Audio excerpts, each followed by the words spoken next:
doutor Zé Eduardo fica batendo nessa tecla de que existem provas que corroboram o depoimento dele, isso simplesmente não é verdade, Zé. Então, por favor, cite aqui para o nosso público uma prova que ligue a conduta pessoal do Jair Bolsonaro à suposta trama de assassinato. Qualquer uma. Qualquer link entre o Bolsonaro e esses fatos. E o que se lê do relatório da Polícia Federal e também da denúncia do Ministério Público é que tudo aquilo que se lhe falou foi absolutamente corroborado no plano probatório. Por exemplo, vou dar apenas um exemplo que vocês citaram na matéria. Quando surgiu a minuta de decreto, que foi apreendida lá na casa do ministro da Justiça, ele disse, não, essa minuta não era nada, é uma coisa que eu escrevi, estava aqui para ir para o lixo. Não se trata de domínio do fato aqui, se trata de participação do fato. Minuta do decreto na mesa dele, reunião com militares, convocação de embaixadores presencialmente para desacreditar a eleição. Há inúmeros fatos. Mas é evidente que o réu delator não denunciaria eventual coação, eventual ameaça nesse momento do processo, né? Até porque, hipoteticamente, se ele estivesse sob coação por um eventual abuso de autoridade judicial, é óbvio que ele não vai reconhecer isso em juízo perante o seu próprio coator, sob risco, como bem colocou o doutor Zé Eduardo, de perder todos os benefícios da sua delação. Então, imagina o ridículo da situação que seria se o ministro relator interpelasse o réu e ele confirmasse, né, a hipótese de abuso de autoridade. Então, delator Mauro Cid, por acaso eu ou alguém está te ameaçando, está te coagindo, está manipulando o seu depoimento? Sim, Vossa Excelência. O senhor tem como provar? Não tem. Olha, então nesse caso revogo todos os seus benefícios e os benefícios dos seus familiares, decreta também, já por tabela, sua prisão preventiva. Isso não ia acontecer em hipótese alguma. Nesse sentido, o depoimento é meio que um jogo de cartas marcadas. O que nós sabemos é que quando ele se manifestou, em particular, de forma privada, em tom de desabafo, ele revelou para uma pessoa próxima que estava, sim, ajustando o seu discurso à narrativa das autoridades investigadoras, das autoridades acusadoras. E esses áudios, eles vieram a público, eles foram publicados aí numa matéria especial da revista Veja, e logo na sequência, o ministro relator do processo mandou prender o Cid, alertando o delator que, se ele não colaborasse, e se ele não desdissesse aquilo que os áudios flagraram, ele seria sim preso e haveria consequências graves do ponto de vista processual jurídico, não apenas para ele, mas também para o seu pai, para sua esposa e para sua filha maior de idade. Um advogado como Zé de Oliveira Lima, o Juca, como o Celso Villarte, tentaram, mas não conseguiram. Ele estava muito firme naquilo que ele falava.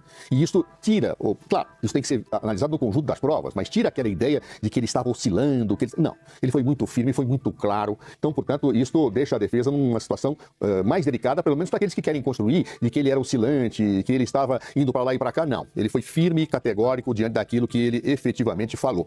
Mais que isso, a fala dele, junto com todas as provas que da delação foram produzidas, mostra uma tipificação sim colocada. Por exemplo, está demonstrado que havia um plano de assassinato. Isso está demonstrado, está impresso, está escrito, está nas mensagens. E que uma das pessoas designadas diz, está sob minha mira. Olha, assassinato não é violência? Eu acho que é. Claro, não é organização criminosa aquela que planeja um assassinato de um ministro do Supremo, envenenar um presidente da República? Claro que é. Isso está escrito. Não é nem fala, não é suposição, não é ouvir dizer. Quem conhece César Bittencourt sabe que ele jamais aceitaria algum tipo de pressão indevida sobre um cliente seu sem procurar a ordem, sem denunciar. E se o cliente quisesse fazer isso, ele renunciaria ao mandato. Quem conhece César Bittencourt, dos seus livros, da sua obra, da sua postura, da sua vida, sabe que ele acompanhou e, de certa forma, atestou que não houve coação. Então, diante deste quadro, da presença de um homem da envergadura de César Bittencourt, da fala que ele fez, claro, objetivamente hoje, que era o momento que ele teria e de derrubar tudo que havia dito se foi obtido sob coação, como muitos os investigados ou réus o fazem, isso me parece que coloca por terra, salvo, claro, a retórica política, o discurso político, porque nesta fala, as provas, a realidade jurídica, ela não tem muita necessidade de coerência, afirmação, racionalidade. Ou seja, aqui está claro, é uma delação absolutamente rígida, confirmada na sua rigidez hoje, e que encontra consonância aqui com todo um conjunto de provas produzido. Eu não conheço o doutor César Bittencourt, mas eu conheço o compromisso, né, dos advogados com os interesses dos seus clientes. E eu também conheço o teor dos áudios que foram vazados na Veja, áudios particulares do Mauro Cid, desabafando, né, sobre uma eventual ameaça ou coação por parte das autoridades investigadoras. Eu vou abrir aspas aqui, vou ler o trecho. Eu vou dizer o que eu senti, já estamos com a narrativa pronta. É só fechar, eles querem o máximo possível de gente para confirmar a narrativa deles.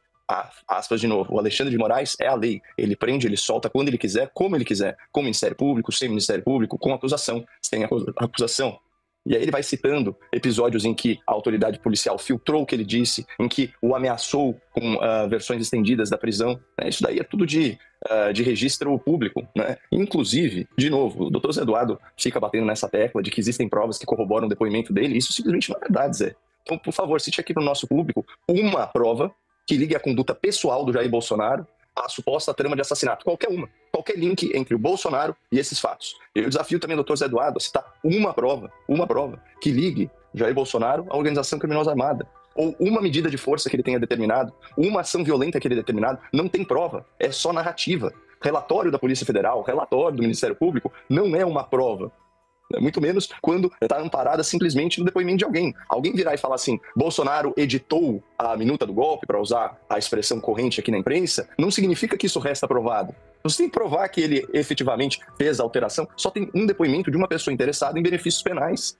Evidentemente, com múltiplas evidências de que o testemunho dele pode ter sido obtido por coação. E só para fechar, olha aqui essas manchetes da Folha, Juliano. Bolsonaro aceitou matar Lula, diz Procuradoria-Geral da República, sem comprovar. Olha outra aqui deles. PGR omitiu falas de Mauro Cid que contrastam com denúncia de Bolsonaro.